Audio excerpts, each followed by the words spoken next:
bisnis model canvas atau BMC dari kelompok kami ya. Yang pertama, saya akan menjelaskan tentang key partner ya.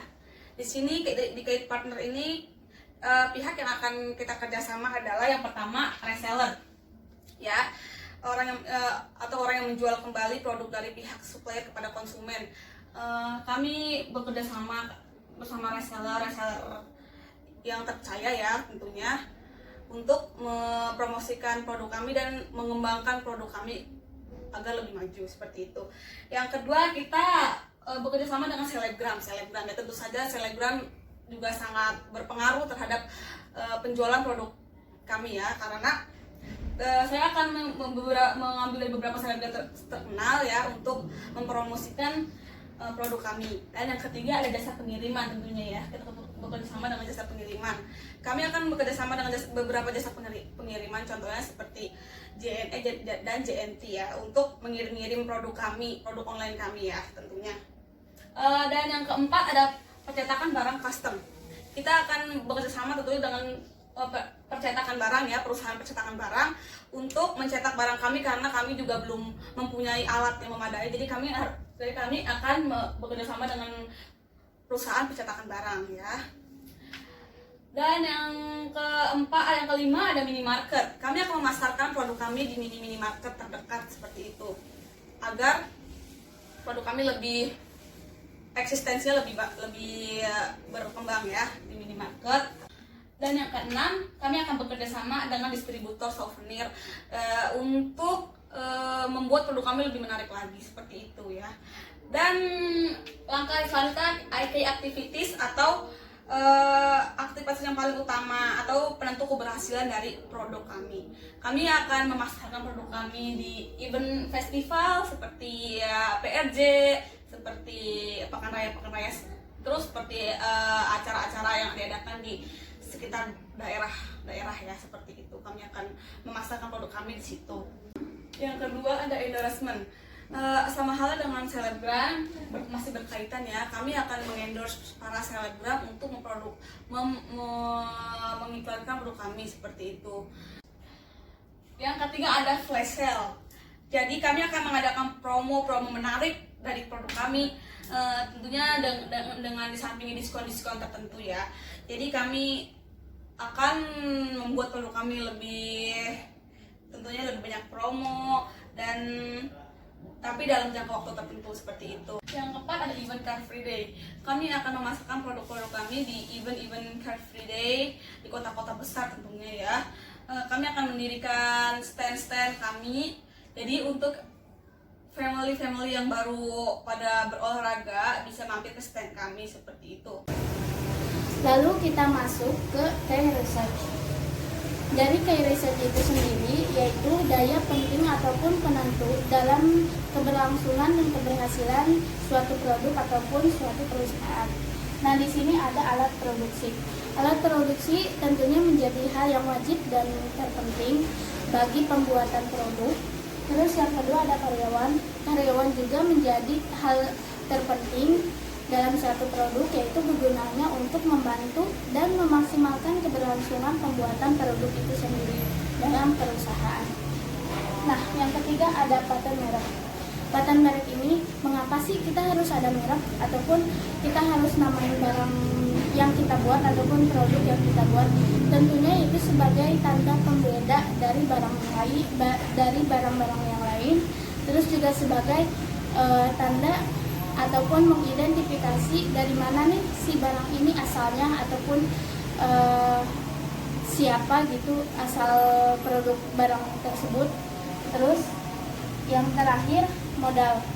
Nah, modal itu sendiri tentunya menjadi hal yang utama bagi suatu produk ataupun bagi hal yang ingin membuat produk baru dalam perusahaan. Lalu kita masuk ke value proposition. Dari maksud value proposition itu yaitu apa sih manfaat ataupun keunggulan dari produk yang kita buat nih, dari produk yang kita rencanakan untuk kedepannya. Nah, yang pertama ada harga murah dan terjangkau. Tentunya harga murah dan terjangkau yaitu menjadi pusat utama bagi perusahaan, bagi produk agar bisa menarik konsumen ataupun menjadi bahan daya tarik konsumen. Terus yang kedua, material yang berkualitas. Dari material yang berkualitas tentunya semaksimal mungkin, seusaha mungkin kami akan mencari barang-barang ataupun bahan-bahan untuk si gelas tersebut berkualitas, tetapi harganya memang tentunya pasti murah dan terjangkau juga, agar nantinya si barang tersebut atau si produk tersebut bisa ditentukan dengan harga yang murah. Lalu ada desain yang berbeda. Nah, ini keunggulan yang utama nih dari gelas tarik tekan ini. Jadi mengapa menjadi hal yang berbeda? Tentunya kan pada dasarnya nih gelas biasanya terbuat dari kaca yang mudah pecah ataupun memang yang terbuat dari plastik tetapi tidak bisa menyita tempat yang banyak gitu kan. Nah, di sini kita mendesain seberbeda mungkin, yaitu dengan si bisa ditarik tekan itu sendiri. Nah, itu bisa menjadi daya tarik bagi konsumen. Nah, yang terakhir ada simple dan praktis. Tentunya ini akan menjadi fokus bagi daya tarik si konsumen, akan menjadi daya tarik konsumen di mana simple dan praktis nih, praktis dibawa, terus simpelnya tuh tidak menyita ruang yang banyak. Nama saya Dewi Wenda Putri, jadi di sini saya akan menjelaskan 3 elemen dari BMC. BMC dari produk yang akan kami buat itu ada gelas tarik dan tekan. Nah, dari 3 elemen itu, yang pertama itu customer segment. Customer segment itu di sini itu kepada siapa sih kita akan menjual produk kita ini? Apakah ke mahasiswa atau ke siapapun itu, intinya target dari usaha yang kita buat gitu. Nah, untuk gelas tarik dan tekan ini, yang segmen yang pertama itu tuh ada mahasiswa. Kenapa mahasiswa? Karena kita tahu sendiri sekarang itu lagi new normal.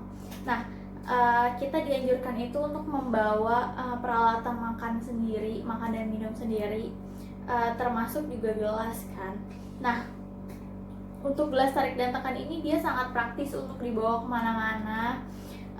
Untuk di kampus juga kan itu sangat praktis untuk dibawa oleh mahasiswa karena tidak memakan banyak tempat untuk di tas, untuk penyimpanannya. Nah, yang kedua di sini ada traveler. Traveler juga kan dia memerlukan banyak tempat untuk membawa barang-barang yang lain, tidak hanya untuk gelas saja gitu kan, tidak hanya untuk peralatan makan dan minum saja.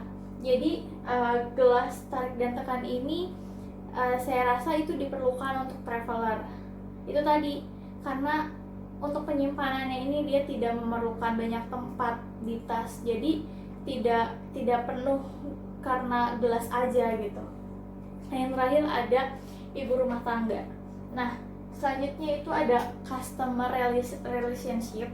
Nah, itu bagaimana kita mempertahankan pelanggan supaya datang terus nih ke toko kita. Nah, yang pertama itu caranya itu dengan mempertahankan kualitas dari produk. Yang kedua itu ada melakukan inovasi produk. Jadi produk-produk yang kita jual itu tidak monoton gitu untuk pembeli kita gitu. Nah, terus ada mengadakan promosi dan juga mengikuti bazar-bazar. Nah, ini juga sangat diperlukan karena dengan adanya promosi itu sama aja kita seperti menarik pelanggan untuk ke toko kita gitu kan.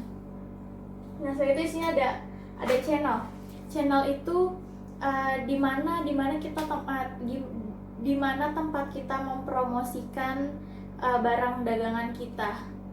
Jadi seperti halnya di sini di website, di sosial media, baik itu Instagram, Facebook, karena kita banyak sekali kita hampir setiap harinya itu kita masyarakat kita itu membuka sosial media, pasti sosial media ini masuk ke dalam channel dalam kita mempromosikan produk kita.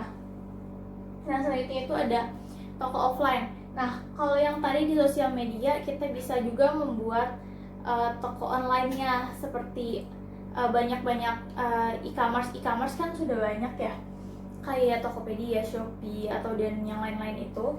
Nah, itu bisa gelas tarik dan tekan ini akan kita jual ke situ juga gitu. Nah, selain toko online yang kita buat, di sini juga kita membuat toko offline-nya, karena tidak kita pungkiri, banyak juga dari masyarakat kita tuh yang kadang kurang percaya untuk membeli online. Jadi kita adakan untuk toko offline-nya ini. Nah, selanjutnya itu ada bazar. Bazar ini tuh kan seperti banyak yang kita tahu, kalau ada bazar itu banyak banget menarik masyarakat untuk datang ke bazar itu. Nah, di situ tuh kesempatan kita untuk mempromosikan barang dagangan kita. Nah, dibarengin sama tadi yang customer relationship-nya, ada promosinya juga kan. Nah, itu tuh kita bisa tuh di bazar itu kita mempromosikan usaha kita di gelas tarik dan tekan ini gitu. Baik, di sini saya akan menjelaskan di cost struktur itu di sini ada biaya produksi, biaya operasional, dan gaji karyawan. Sedangkan di revenue streamnya itu ada penjualan produk pada karyawan tetap, penjualan produk kepada reseller, dan penjualan produk kepada konsumen. Sekian dari kelompok kami penjelasan tentang BMC dengan tema gelas tarik tekan. Mohon maaf apabila ada kesalahan. Wassalamualaikum warahmatullahi wabarakatuh.